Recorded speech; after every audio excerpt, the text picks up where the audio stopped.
Welcome to Flip Lesson 27, looking at a couple different ideas here. First of all, multiples, then least common multiple, and then of course ending with what's known as equivalent division problems. Mostly review concepts, but let's take a look at them to understand. First of all, we talk about multiples. What are multiples? When it looks at multiples, we talk about a number, any number, and then as it grows, by continuing to add that same number, which is where we get our multiples. What does that mean? All right, 6 times 1 is 6, 6 times 2 is 12, 6 times 3 is 18, 24, 30, 36, and so on. And so we have this concept here.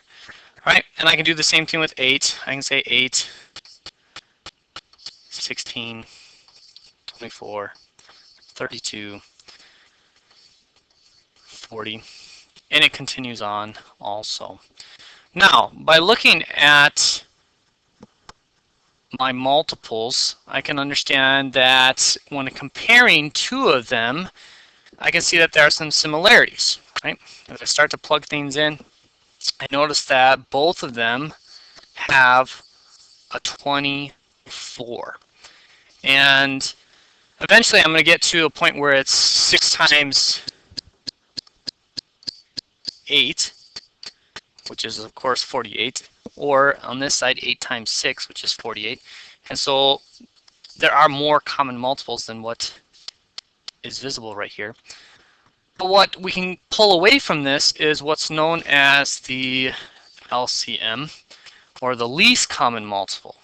And so while there are different multiples that are common, here our 24 is our least common multiple. And understanding our least common multiple becomes important when dealing with fractions and adding and subtracting them. Well, that's one of the biggest reasons why. All right. So we see two processes there that we just covered here. One, what are multiples? Two, how to find the least common multiple. So take this for a sample then. You have three numbers this time, 3, 4, and 6. First of all, list out the multiples. Usually you only need to go to at least 10. Not always though. Sometimes more. And then find the least common multiple between all three numbers. Go ahead, pause the video and do that. All right, then the least common multiple is something that we use on a regular basis. And by understanding prime factorization, we can find the least common multiple. So we can see I want to find the least common multiple between 18 and 24. Now, you probably don't know the multiples of 18, right? You don't, right? 18 times 1 is that, 18 times 2 is 36, 18 times 3 is 54, right? We didn't take time in the early parts of our math careers to memorize all those numbers normally. And so to find the least common multiple between larger numbers, using this method can be very difficult. All right, so let's use a different method instead. All right. So the step one, what we're going to do is we're going to break down our numbers. First, we're going to factor, right? And we break down 18 into 2 times 3 times 3, right? So these three numbers, when multiplied together, equal 18. Just like what I did down here for this one, when multiplied together, they equal that idea. All right. Then, from here we bring in the idea of a pool, and I threw an actual swimming pool in there just because, well, who doesn't like to go swimming? Well, maybe you don't if you don't know how to swim, or you're terrified of water. I apologize. But what we need to do is we want to put all the numbers into the pool so that we could create either of our numbers, either 18 or 24. So if I want to create 18, I got to put a 2 in the pool, I got to put a 3 in the pool, I got to put another 3 in the pool, right? And so that's what I started with here. I put those three numbers in the pool. Now if I want to create a 24, I need 3 2's, and 1 3. Now, I already have 1 3 here, so I don't need to add another 3. It's already in the pool. I put it in the pool from here. All right. I also see that I already have a 2 here, so I don't need to, so that covers this 3 and it covers this 2. But I still need 2 more 2's, which is what I put here and here. And so together, I have all the numbers I need to create either one. Right? If I wanted to create 18, I'm going to take 2 times 3 times 3. If I wanted to create 24, I would take 2 times 2 times 2 times 3.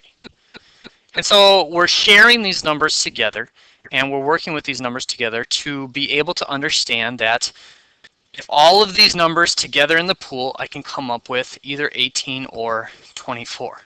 But now that I have all the numbers in the pool, I realize that I have a new number. Right? I got 2 times 2 times 2 times 3 times 3. So I'm going to break that down. That becomes 9. And 2 times 2 times 2, right? That's 4 times 2. That equals 8. And so in the end, I get an answer of 72. And what that shows us is the least common multiple. So by using prime factorization, by putting all the numbers that we needed into the pool, we created a least common multiple. And we didn't have to spend all this time trying to figure it out, going 18, 36, 54, and so on, right? But we were able to figure that out rather quickly. Now that we know this, now we can use this idea to help us out. All right? So this is a little bit new concept, but we can see how it benefits us. All right? Then a little bit of review here then comes with equivalent division problems. All right? It says if 16 healthy snacks cost $4, what was the price of each healthy snack? All right? Now, if I wanted to solve this problem, right, I want to know, right now I have $4 for 16, and I want, really what I want to know is the price of 1. How much does 1 cost, right? Sorry, I put that backwards. How much does 1 cost? Now, because of the relationship between the numbers, it's kind of similar to equivalent fractions. If I take away the same amount, or divide the same amount, or even double the same amount, my fractions stay the same. So if I'm looking at $4.16, I can see that both of them, I could take a 4 out of both of them. Right? And so suddenly I've broken it down, and I have 1 and 4. Right? However, I'm not really at a final answer yet because I haven't broken it down enough to understand. Right now I know that for $1 I get 4.